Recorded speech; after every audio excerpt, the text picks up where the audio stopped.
Have you ever met someone who didn't feel like a stranger, but a memory?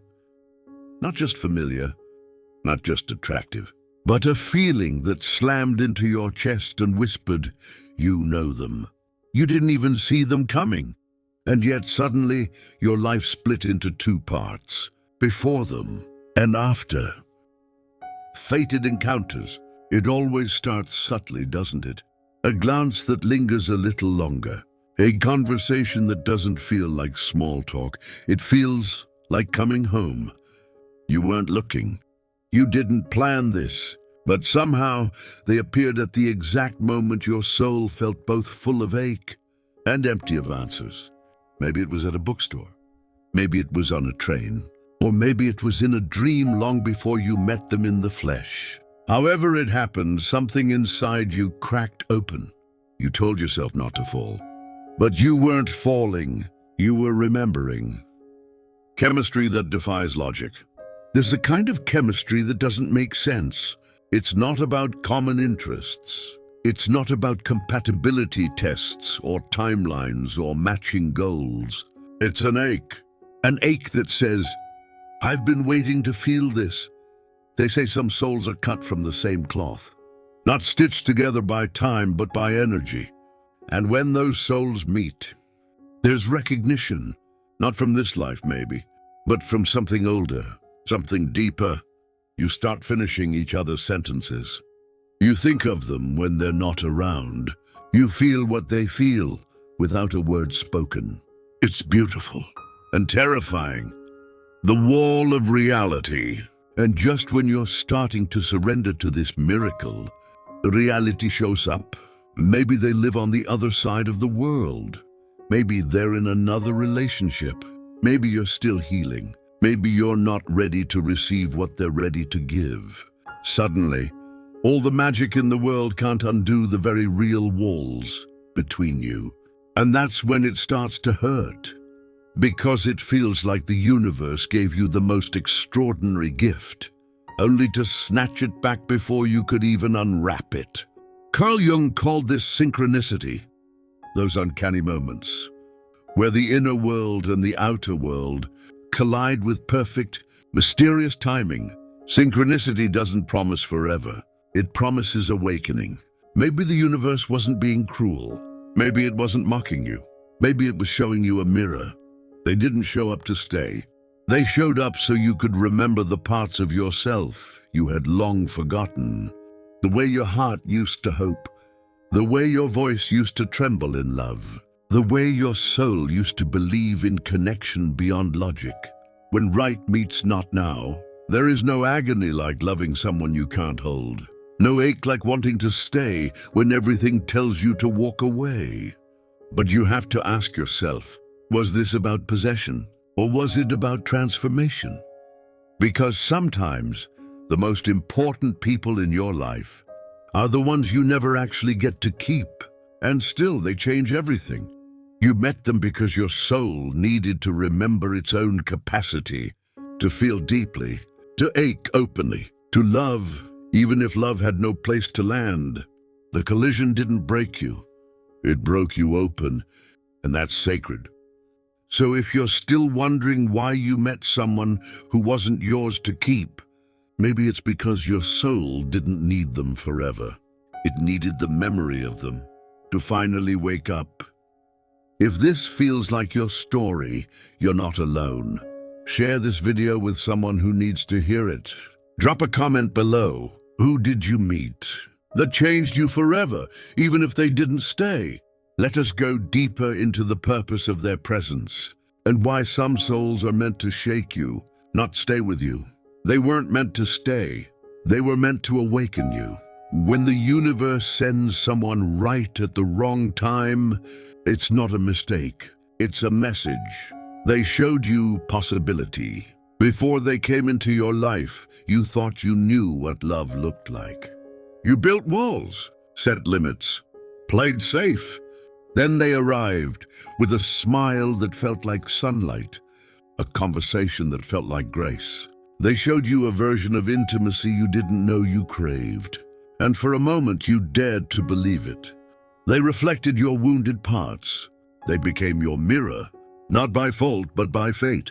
In their eyes, you saw your hidden scars, your unspoken hopes, the parts you stopped believing in. They held space for your whole story, even the chapters you tried to hide. They pushed your growth. You didn't just love them, you learned because of them. They uprooted the old you, made you question what you accepted as normal, because they were right for your heart, but wrong for your path. It was never about forever. If you rewind and replay every moment, you realize it wasn't a romance. It was a catalyst. They came to light the wild parts of your soul, to show you what you deserve. They didn't teach you how to stay together. They taught you how to stay true to yourself. The universe's intentions. Timing is sacred, even if it feels unfair. The universe doesn't make mistakes. It orchestrates experiences. Some souls cross your path briefly, so you remember what life can feel like. Before fading into a lesson, your soul remembers. Years later, when you hear their name, the ache will still surface. Because what they did wasn't just love. It was remembrance. They reminded your soul how to hope again. So the next time you're tempted to call them, know that it's not because the timing was wrong. The timing was perfect for awakening. If this part inspired you, share this video with a friend who needs permission to heal. Comment below, what did that person teach you about yourself? Let us explore the awakening, how love reshapes you when it doesn't stay, how they changed you. After the collision comes the awakening. You stepped into yourself in ways you never imagined, and it was painful. But it was worth every crack, every tear, every step forward. They didn't just make your heart skip. They dismantled your anxieties. When they believed in your dreams, you began to believe again. You learned you could speak your truth. You learned your voice still mattered. You realized that permission you'd been chasing had to come from inside. They didn't demand you stay, but they taught you you had the right to leave when something didn't feel right. You started to say no without guilt, to protect your energy without apology. Breaking old cycles, they showed you your patterns, the ones you carried from childhood, from past heartbreaks. And in their kindness, you realized how often you'd shrunk to avoid conflict. They pushed you to stand fully, to stretch into your own light. Realizing your impact on them, you weren't the only one who changed. In their silence, they speak of growth. In their pause, you see reverence. Sometimes, your awakening is someone else's blessing. Embracing your cycle, you learned that healing isn't linear.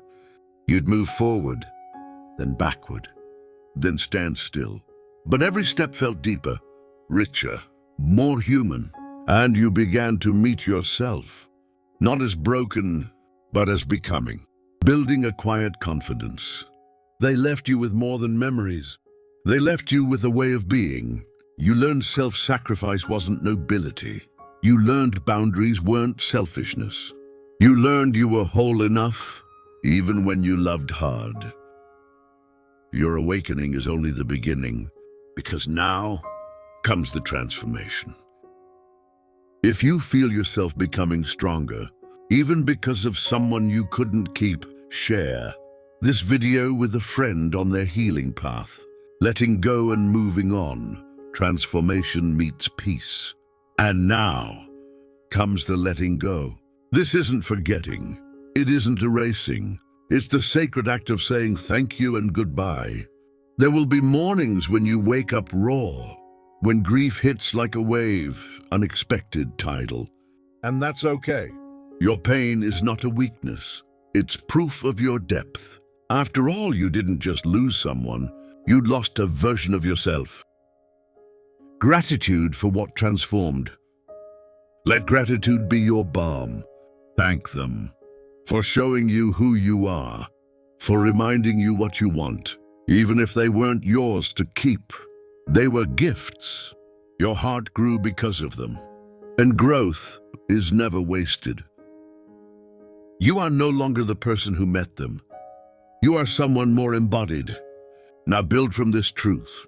Choose friends who challenge you, hobbies that nourish you, days that call you forward. Recreate your life, not to fill a void, but to craft a home inside your heart. Letting go doesn't mean forgetting. It means honoring without holding on. This love wasn't a failure. It was a bridge. And some bridges are meant to be crossed, but not lived on. Right now, your horizon is soft. That's because it's waiting for something new. So breathe. Set your compass, not toward what you lost, but toward what's calling you next. When the wound settles, you'll find light. When your heart remembers again, love will feel safe. They came to awaken you. Now, it's your turn. This isn't just their lesson. It's your turning point. If this series touched you, share it with someone discovering their own awakening. Comment below, what are you choosing to build next? Let's support each other in transformation. Subscribe for mindful, heart-led content that feels like soul therapy. Turn on notifications. There's more healing coming your way.